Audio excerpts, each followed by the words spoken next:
अच्छा गाइस, ये फिफ्थ हमारा एमसीक्यू हो गया। सो ये 2017 हम लोग कर रहे हैं। अब आगे बढ़ते हैं टुवर्ड्स ये वाला एमसीक्यू। Here we go. अच्छा, a beekeeper maintains hive of bees to produce honey. The bees can pollinate neighbors' fruit trees but also give a painful sting to gardeners.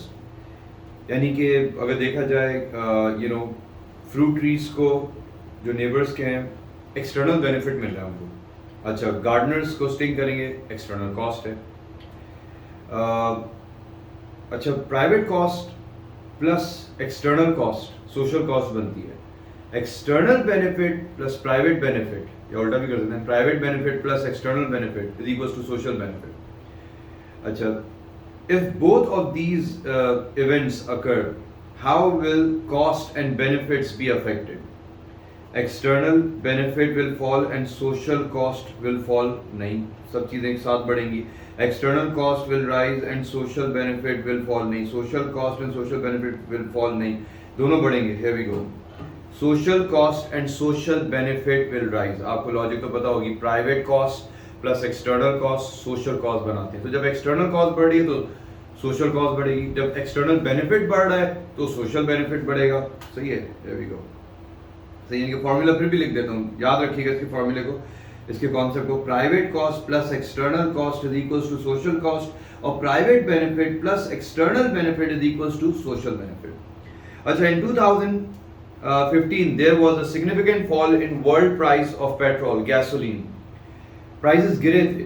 What would not have been a cause of fall in prices? A continuing global recovery from world economic recession.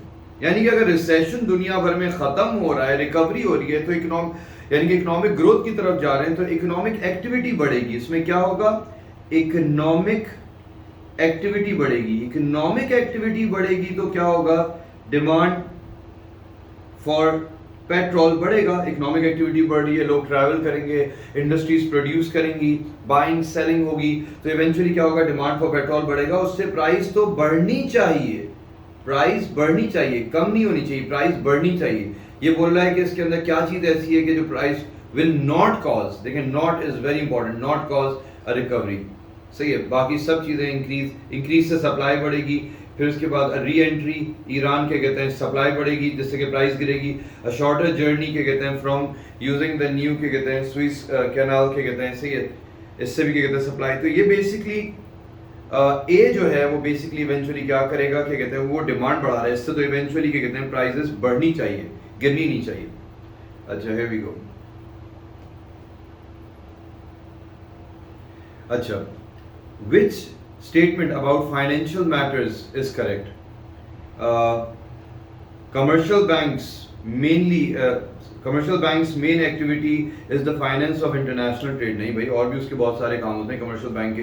House hold को पैसे land करना, क्या कहते हैं, सही है, उनको interest provide करना, सेफ लॉकर, सही है, यानी कि ए नहीं बना, क्या कहते हैं, सही है। Paper bank note poses all the desirable properties needed to act as, क्या कहते हैं, मनी, क्या कहते हैं, ज़रूरी नहीं है, बहुत सारी चीज़ें can also act as money. अच्छा, फिर इसके बाद stock exchange trades mainly in second hand stocks and shares. बिल्कुल सही। देखें, एक कंपनी किसी ने स्टार्ट करी, उसके बाद उसने अपने शेयर्स बेचे, किसी और ने उसके शेयर्स खरीदे उससे, सही है, फिर किसी और ने उसके बाद शेयर खरीदे। तो यानी कि ये बेसिकली क्या है, स्टॉक एक्सचेंज क्या करता है, सेकंड हैंड जो क्या कहते हैं शेयर्स होते हैं कंपनी के, स्टॉक्स होते हैं, उसमें डील करता है। अच्छा, what is most likely to be use to support a claim for wage increase in an industry? कैसे हम लोग वेज इंक्रीज को क्लेम कर सकते हैं? सही है, यानी कि a decrease in the industry sale. नहीं, इंडस्ट्री की सेल गिरेगी तो वेजेस हम ज्यादा डिमांड नहीं कर पाएंगे, बल्कि उसमें तो वेजेस कम होने का चांस होता है। A decrease in the need for specialist training, नोप्स, and increase in cheap imports of rival product, यानी कि चीप इम्पोर्ट आ जाएगा तो हमारे लेबर हमसे आके ज़्यादा सैलरी नहीं मांगेंगे, उनको पता है कि कंपनी की कंडीशन वैसी सही नहीं चल रही होगी। तो इवेंचुअली आंसर डी की तरफ जा रहा है। And increase in wages in similar industry. अगर सिमिलर इंडस्ट्री में वेजेस बढ़ रहे हैं तो बोलेंगे हमारी सैलरी बढ़ा दें, नहीं तो हम लोग वहाँ जाके काम कर रहे हैं, तो फिर हमें सैलरी बढ़ानी पड़ेगी। They will be able to claim higher wages. Answer क्या है इसका? डी। अच्छा, the government increases the rate of income tax. अगर गवर्नमेंट इनकम टैक्स बढ़ाएगी तो एक बात बताए, डिमांड बढ़ेगी या डिमांड कम होगी? डिमांड कम होगी। इनकम टैक्स बढ़ गई, डिस्पोजेबल इनकम कम होती है, डिस्पोजेबल इनकम कम होती है, आप लोग चीजें कम खरीद पाएंगे। And decreases the rate of sales tax, VAT, समझ लें जीएसटी, सही है। तो उससे क्या होगा, जब डिक्रीज करेगी, और याद रखिएगा जब भी वैट लगता है या जीएसटी या इनडायरेक्ट टैक्स लगता है तो कॉस्ट ऑफ प्रोडक्शन बढ़ती है, जिससे कि इवेंचुअली सप्लाई कम होती है। लेकिन अगर टैक्स कम कर देंगे इनडायरेक्ट टैक्स तो सप्लाई बढ़ेगी, सही है, सप्लाई बढ़ेगी, यानी कि इस वाले में सप्लाई बढ़ेगी। From the initial equilibrium point of X, यानी कि ये वाला, which later indicates the new equilibrium in the market for a normal good, यानी कि क्या होगा, डिमांड मैंने क्या लिखा है, बढ़ेगी, डिमांड क्या कहते हैं, कम होगी, डिमांड कम होगी, तो यानी कि ये ओरिजिनल वाला है डी और एस, डिमांड कम होगी, यानी कि डिमांड D2 क्या शो कर रहा है, डिमांड बढ़ी, D1 क्या शो कर रहा है, डिमांड कम हुई है। अच्छा, और मैंने ऊपर क्या लिखा है, सप्लाई बढ़ेगी। अब सप्लाई क्या कहते हैं, इवेंचुअली क्या कहते हैं, बढ़ेगी को, सप्लाई कम S1 में हुई है, बड़ी कहाँ है, S2 में बढ़ी है, यानी कि मल्टीपल जिसमें मैंने सर्कल बनाया, ये दोनों कहाँ मिल रहे हैं, S2 और D1 इस जगह पे, D आंसर बना इसका, सही है। अच्छा, in South Africa, the number of skilled workers is relatively low. Okay. However, average wages in South Africa are double the average wages in Brazil and Turkey, and they are 1.6 times higher than in Malaysia. यानी कि अगर आप notice करें south Africa में wages सब country से ज्यादा हैं। What may be concluded from this information? Malaysian workers are more skilled than South Africa. नहीं, skilled ज्यादा होंगे तो उसकी सैलरी ज्यादा होनी चाहिए। Prices in South Africa are double those in Brazil, not necessary, सही है, prices, inflation का कोई information नहीं given है इसके अंदर। अच्छा, south Africa labour productivity is low, नहीं भाई, अगर लो होगी तो उनकी वेजेस लो होनी चाहिए, अगर प्रोडक्टिविटी हाई है तो इवेंचुअली इनकी वेजेस ज्यादा होंगी, तो लो प्रोडक्टिविटी नहीं है। South African trade union bargaining power is strong, उनकी बार्गेनिंग पावर स्ट्रॉन्ग है, उनकी यूनियन ज्यादा स्ट्रॉन्ग है, जिसकी वजह से वो वेजेस ज्यादा नेगोशिएट करवा लेती है। अच्छा, 12, टू अचीव हॉरिजॉन्टल इंटीग्रेशन, देखें vertical backward, vertical forward, horizontal integration and conglomerate integration होती है, सही है। हॉरिजॉन्टल इंटीग्रेशन क्या होता है, same industry same stage of production, यानी कि गाड़ी वाला विद अनदर गाड़ी वाला, let's suppose a tyre manufacturer, जैसे इसमें लिखा हुआ है विद अनदर टायर मैन्युफैक्चरर, अगर होगा तो ये हॉरिजॉन्टल इंटीग्रेशन होगी। To achieve horizontal integration, a firm producing tyre could merge with another firm producing tyre.